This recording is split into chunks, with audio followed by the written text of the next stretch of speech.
안녕하세요. 주식의 소리의 애소리입니다. 네, 요즘 공모주 분위기가 영 시원치가 않은데요. 이런 시점에 참 마음을 무겁게 하는 공모주 하나가 다음 주 월요일에 상장을 하죠. 바로 파두.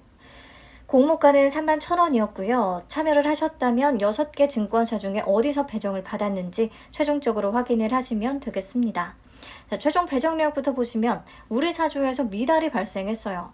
35만 주가 우리사주 조합에 배정이 됐었는데 26만 3,758주만 청약이 되면서 86,242주 미달이 나왔고, 이거는 기관 투자자들에게 추가로 배정이 됐습니다. 파두는 공모주로서의 메리트가 떨어지긴 하지만 그래도 장기적으로는 좀 괜찮지 않을까.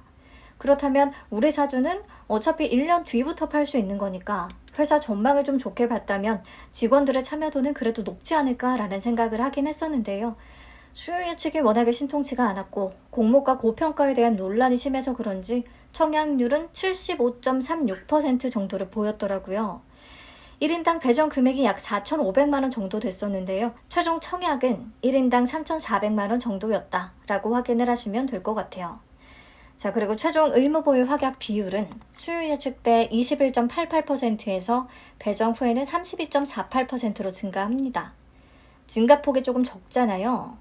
이게 수요 예측 때 건수 기준으로는 10% 정도고 수량 기준으로는 21%였어요.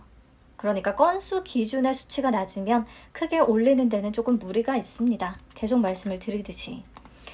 그리고 15일 확약 비중이 그중에서 가장 높거든요. 21.01%로. 그렇다면 상장 후 2주 만에 추가로 또 풀리게 되는 물량이 꽤 많기 때문에 이것도 조금 리스키한 요인이 될 수가 있을 것 같아요. 근데 또 반대로 좀 생각을 해보면 만약에 파두가 상장일에 공모가보다 가격이 하회한다, 떨어진다. 그러면 15일 뒤에 참여했던 기관들이 좀 수익을 실현하고 나가고자 할 텐데 수익 실현이 어려울 수가 있으니까 보호예수가 풀리기 전에 주가를 조금 올려놓으려나 라는 생각이 들기도 하고 그렇긴 합니다. 여러모로 근데 불확실성이 많은 종목. 네, 적용을 해서 유통가능 물량을 계산을 하면 36.11%로 감소하고요. 금액으로 계산을 하면 약 5,480억 원 정도. 여전히 지금까지의 종목들과는 비교도 안 되게 규모가 크죠. 천금만금 너무 무겁습니다.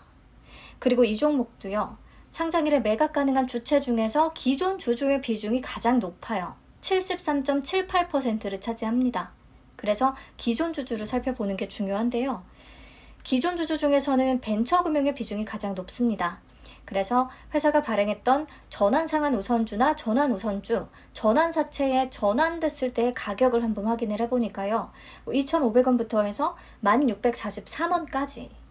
공모가 31,000원보다는 여전히 한참 아래더라고요.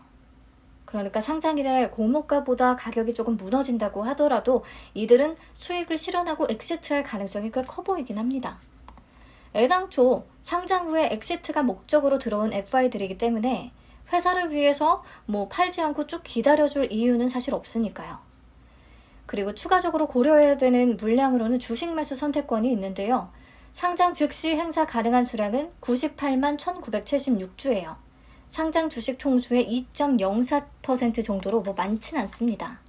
근데 이들의 행사 가격이 100원, 4,500원, 7,107원 굉장히 또 낮기 때문에 임직원들조차도 상장 즉시에 주식 매수 선택권을 바로 행사하고 수익을 실현할 가능성이 매우 높다는 거 좀 체크를 하시면 될 것 같아요.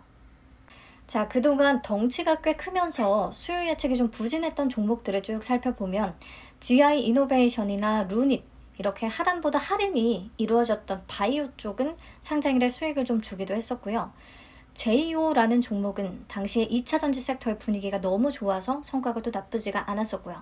그리고 그 부담스러운 금액 대비해서 우리 사주 청약률이 90%를 넘었던 것도 한몫했던 것 같아요. 근데 그 밖에 다른 종목들은 좀 많이 불안정한 모습이 나타나긴 했습니다. 특히나 현재 이 시장의 분위기와 규모가 또 가장 비슷했던 WCP가 상장 이후의 성과가 쭉 계속해서 안 좋았었기 때문에 과거 데이터를 참고했을 때는 조금 불안한 측면이 더 크기는 하고요. 그리고 유통시총에만 포커스를 두고 좀 비슷했던 종목들을 찾아보면 WCP, 롯데렌탈, HK 이노엔이 있었는데 저마다 이유가 조금 다르긴 했지만 공모가 고평가 논란과 함께 수요 예측이 조금 부진했을 때에는 WCP나 롯데렌탈처럼 성과가 좋지는 못했던 것 같아요. 그리고 최근에 공모주의 흐름을 고려해 봤을 때도 MI큐브처럼 확실하게 규모 메리트가 보이는 게 아니라면 여전히 쉽지 않은 상황이 계속되고 있죠. CG트로닉스, ALT 모두 공모가를 여전히 회복 못하고 있잖아요. 그래서 표면적으로 조건들을 체크를 하자면 사실 위험하다고 얘기할 수밖에 없을 것 같습니다.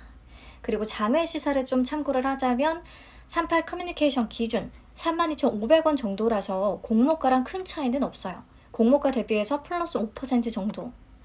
제가 24년 추정순이익을 20% 할인율로 현가화한 689억 원을 기준으로 해서 주당 평가가액을 계산을 해봤을 때 32,275원 정도가 나왔거든요. 그래서 어쨌든 약간은 미래 추정치를 인정을 해서 계산을 했던 부분인데 이 정도의 시세가 장외에서 형성이 되고 있는 것 같습니다. 그러면 단순하게 생각을 해봤을 때 미래 추정치 기반의 기대 주가가 공모가와 큰 차이가 없는 거잖아요. 그렇다면 공모가인 31,000원에 이 주식을 사고 싶은 사람은 사실 많이 없겠죠. 네. 특히나 현재 실적 기준으로는 퍼가 931배나 돼서 요것 때문에 조금 의견이 분분할 수밖에 없는 종목이 되겠고요. 그러니까 파도의 가장 큰 리스크는 1번 유통가능 금액이 5,480억 원 정도로 쏘 무겁다는 거. 그리고 2번 현재 실적 기준으로는 공모가 너무 고평가라는 거.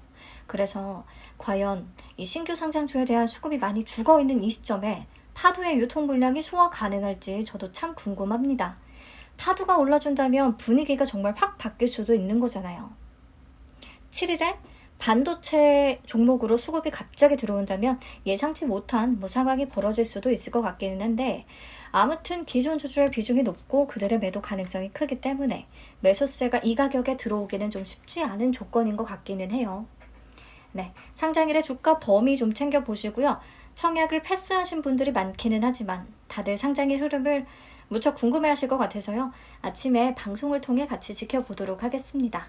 네, 감사합니다. 시원한 주말 되세요.